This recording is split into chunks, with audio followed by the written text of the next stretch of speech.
Today I thought about the origins of Coca-Cola, a story of drugs and more drugs. I know it sounds intoxicating, but let me explain.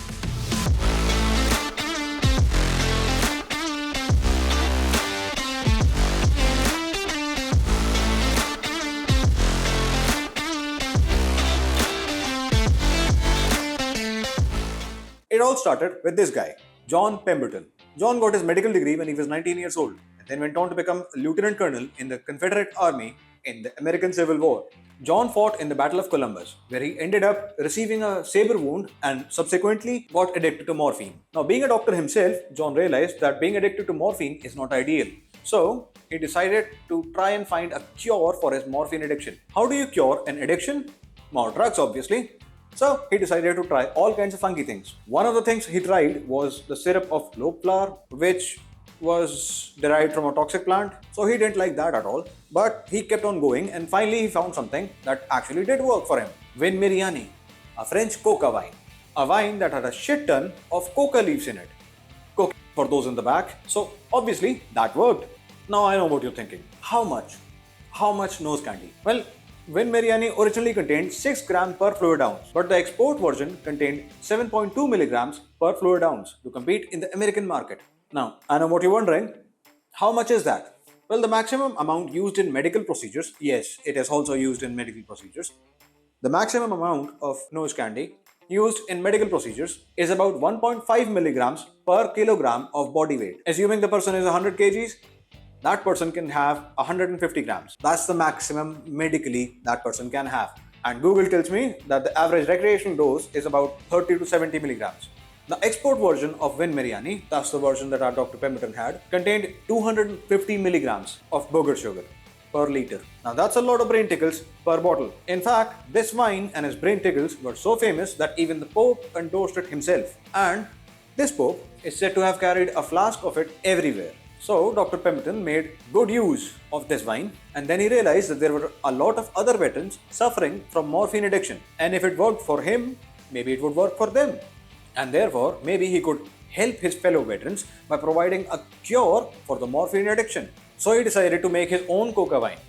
But then he realized that the French are in fact people and you cannot just discover things that they have already made. Kinda like cardiac coherence breathing and Anulom Vilom. So he added cola nuts to his wine for the caffeine, because of course that's what it needs, more drugs. So he made his very own Pemberton's French wine coca and started selling that as an over-the-counter medication for general exhaustion, headaches, and impotence. He did this for a while, and then in 1885, Fulton County, Virginia, passed temperance legislations. And since he was operating his business out there, he had to change a few ingredients in his health tonic. Which ingredients? The wine. That's right. The drugs were not the problem. The temperance legislation banned sales of alcohol, and so he had to remove the wine part from his French wine coca. So our Johnny boy now had to make his coca-filled caffeine drink without the wine. So he tried to use carbonated water instead of the wine, which even with all the brain tickles, it did not taste good. And so he did the obvious thing and added sugar, a lot of sugar, and started selling his coca-filled caffeine-laced liquid diabetes. So Mr. Pemberton decided to maximize his profits. And in that line of thought, he sold the rights to manufacture and sell his formula to 3 other pharmacists. One of them is this guy. This guy is important, remember him. Rest you can forget. So he sold the formula, but he did not sell the name Coca-Cola, which he wanted to keep for his son, who was Charles Pemberton. Charles Pemberton was kind of a fan of tasting the merchandise. He got high on his own supply. There are allegations. Allegedly, he enjoyed the Coca-Cola. He enjoyed it a bunch. Charles Pemberton tried some morphine and didn't want a cure for it. So Charles Pemberton had essentially entered into a co-partnership with 3 other pharmacists who were also selling the same formula, only that Pemberton alone had the name Coca-Cola. These co-partnerships were not codified by any signed documents. They were verbal agreements. As I said, Asa Chandler, this guy, is an important guy. You can forget about the rest. Now, Chandler or Candler, I don't know how to pronounce that name. Chandler, Candler. You tell me, is it Chandler or is it Candler? So, Asa or Candler or whatever you want to call him, this guy now had a 1/3 stake in Coca-Cola and had bought the rights to the secret recipe. Despite all that, since he did not own the rights to the name Coca-Cola, he still had to sell his concoction, his elixir, under other names such as Yum Yum and Coke. John Pemberton died in 1888, and Asa Candler decided to move quickly and swiftly and attain full control of the Coca-Cola operation. This is one of several stories, and for the most part, it's hearsay. Coca-Cola, please don't sue me.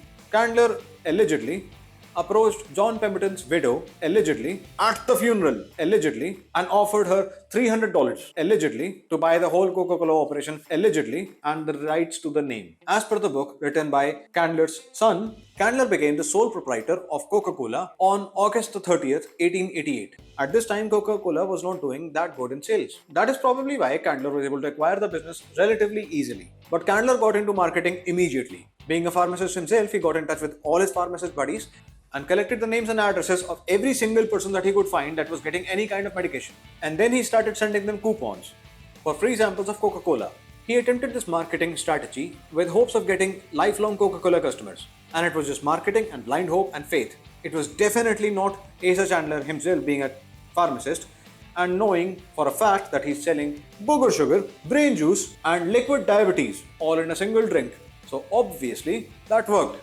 And he got a whole new wave of customers. And then Ava Candler went on to establish the Coca-Cola company. They did a whole bunch of marketing and they did a whole bunch of other things, which I will talk about in the next video, how Coca-Cola became so big and the Coke psyop. That's all for the origins of Coca-Cola. If you liked the video, or if you want to suggest new topics, or if you just want to say hi, make use of the comment section. Do like, share and subscribe. That's all for today.